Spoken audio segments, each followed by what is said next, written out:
Les gars, aujourd'hui on va parler de ce qui est en train de se passer en ce moment avec les crypto-monnaies. Le Bitcoin tient toujours bon au-dessus des 30 000 dollars, mais on a tout de même énormément de choses inquiétantes en cours en ce moment et ceci va définitivement finir par impacter le Bitcoin davantage. Et en fait, un peu plus tard aujourd'hui, on aura aussi un événement spécifique à propos duquel vous devez être mis au courant. Ceci va être quelque chose de très impactant pour les cryptos, donc je vais vous expliquer un petit peu tout ce que vous devez savoir à ce sujet dès maintenant. Donc bienvenue à tous, je m'appelle Maxime et je vous apporte chaque jour des nouvelles vidéos en français sur les crypto-monnaies en vous apprenant comment vous faire de l'argent sur ce marché. Et les gars, avant qu'on ne commence cette vidéo, je voulais juste vous dire que la situation avec Luna, etc., est en train de complètement partir en sucette ici. Vous voyez que maintenant, Luna a chuté jusqu'à 5 dollars et Terra USD ne vaut maintenant plus que 42 cents, ce qui est juste totalement ahurissant. Et pour tous ceux d'entre vous qui auraient perdu beaucoup d'argent sur le marché ici, que ce soit avec Luna, que ce soit avec Terra USD, eh ben perso, j'ai perdu une partie significative de mes avoirs également. Pour tout vous dire, j'étais définitivement surexposé à Luna et Terra parce que forcément, qui aurait pu s'attendre à avoir un crash aussi sévère tout d'un coup? Maintenant, avec du recul, c'est sûr qu'on ne peut jamais s'empêcher de penser en mode «et si j'avais fait ça?» Mais si maintenant vous avez perdu beaucoup avec Terra ainsi que leur stablecoin, eh bien dites-vous qu'il y aura toujours une journée qui arrive, une opportunité suivante se présentera les gars. Vous allez être en mesure de récupérer vos pertes avec du temps et des efforts. Donc oui, c'est sûr que les choses en ce moment ont vraiment mauvaise mine, on va pas se le cacher, mais les choses avaient l'air aussi mauvaises que ça en 2018, pareil en 2017, même le crash du Covid en fait. Donc on doit essayer de relativiser, je sais que c'est dur, on a déjà vu ce genre de situation par le passé, donc si vous holdez du Terra USD, si vous possédez du Luna, eh bien vous arriverez à trouver un moyen de vous refaire. J'ai confiance en le fait que vous arriverez à compenser toutes ces pertes. Je voulais juste vous dire ce petit mot au cas où vous auriez vraiment de mauvaises pensées en ce moment. Juste courage à vous les gars. Mais ceci étant dit, parlons un petit peu de notre Bitcoin, il faut bien. Alors, on voit ici que le Bitcoin est en fait en train de maintenant plutôt pas mal se maintenir ici. On avait pas mal de spéculations disant qu'en raison de la situation avec Luna, on allait cracher encore plus bas, simplement parce que la Luna Foundation avait énormément de Bitcoin. Et en fait, on dirait bien que la Luna Foundation a réellement vendu tous les Bitcoins qu'il possédait. C'est juste un truc de dingue. Vous voyez 70 000 Bitcoins valant des milliards de dollars en équivalent. Eh bien, on dirait bien qu'ils ont fini de les vendre et ça n'a même pas aidé les marchés du Bitcoin à se reprendre plus que ça. Mais à part ça, bah, c'est quand même cool d'à côté de voir que la ligne rouge ainsi que ma boîte orange aux 30 000, et c'est ce que j'ai pas arrêté de vous dire récemment, il faudrait vraiment quelque chose de totalement hors du commun pour qu'on ne puisse passer en dessous des 30 000 dollars, en tout cas selon moi une fois encore, et on dirait bien que tant que maintenant c'est toujours vrai.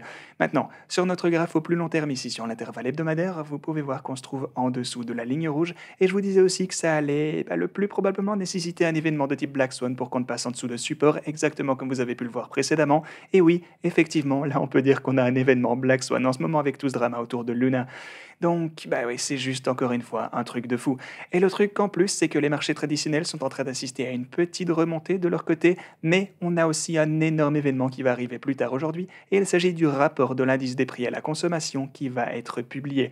Donc en fonction de l'issue de ce rapport, genre si on voit que l'inflation n'est pas vraiment en train de s'améliorer, alors on pourrait bien voir que le Bitcoin et les crypto-monnaies vont chuter encore plus loin. Parce qu'à ce point, les gens commenceraient donc à craindre que les taux d'intérêt vont augmenter encore plus que ça. Vous savez qu'on avait beaucoup de craintes autour de ce sujet en ce moment.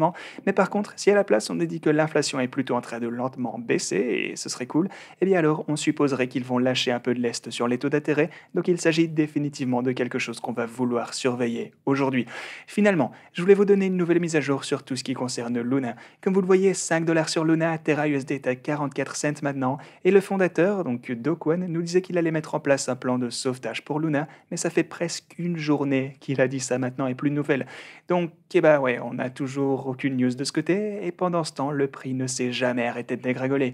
Et le truc aussi, c'est que pour l'entièreté des marchés des crypto-monnaies, et d'ailleurs c'est aussi pour ça qu'il est important que Terra n'explose pas totalement, même si bon là on pourrait considérer que c'est déjà un peu le cas à ce point, mais si d'une manière ou d'une autre ils arrivaient à reprendre la situation en main, eh ben ce sera super pour toute la cryptosphère, parce que je peux vous dire qu'on va voir arriver des régulations plutôt sévères pour les cryptos en raison de cet événement.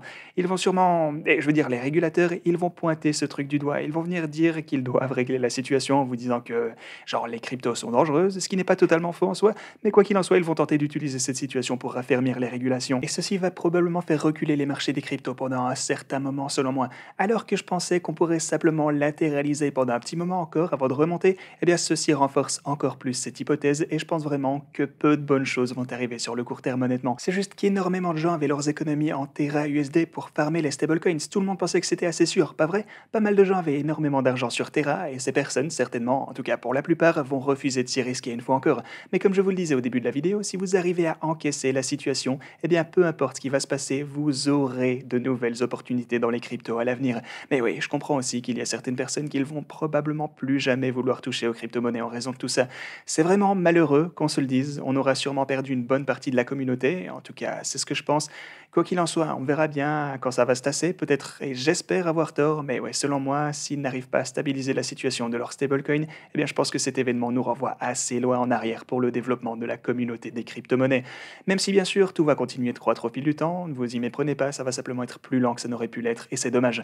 Et donc, la Luna Foundation s'est en fait mise à la recherche de financement afin de l'aider à régler cette situation. Ils ont mentionné qu'ils tentaient de lever 1 milliard de dollars à partir de Jump Capital, de Celsius, à partir de plusieurs autres petits acteurs, et ce truc ne semble en fait pas vraiment avoir abouti, on dirait, parce qu'ils discutaient du fait de pouvoir acheter du Luna à un discount de 50%, mais ça, c'était lorsque le jeton valait toujours 40 dollars. Et comme vous le savez très bien, en ce moment, il a déjà chuté bien plus bas que ce prix, même avec la réduction qu'il proposait. Tout ça pour vous dire que je pense pas que quoi que ce soit n'est ressorti de ce côté, et voilà, je pense aussi pourquoi les annonces de Do Kwon se font tant attendre ici. Donc on va bien voir s'ils peuvent trouver une autre solution à leur situation, les gars. Évidemment, je vais vous tenir informé à ce sujet dans les vidéos qui arrivent, mais ouais, pour tous ceux qui possèdent du Luna, pour tous ceux qui ont farmé des stablecoins sur Terra USD, je voulais juste vous faire savoir que je suis dans le même bateau. J'ai également perdu énormément d'argent, mais on va s'en sortir.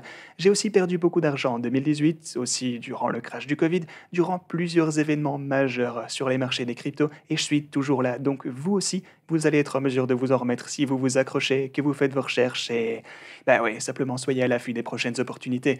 Voilà les gars, merci beaucoup d'avoir regardé cette vidéo et quant à moi je vous dis à la prochaine.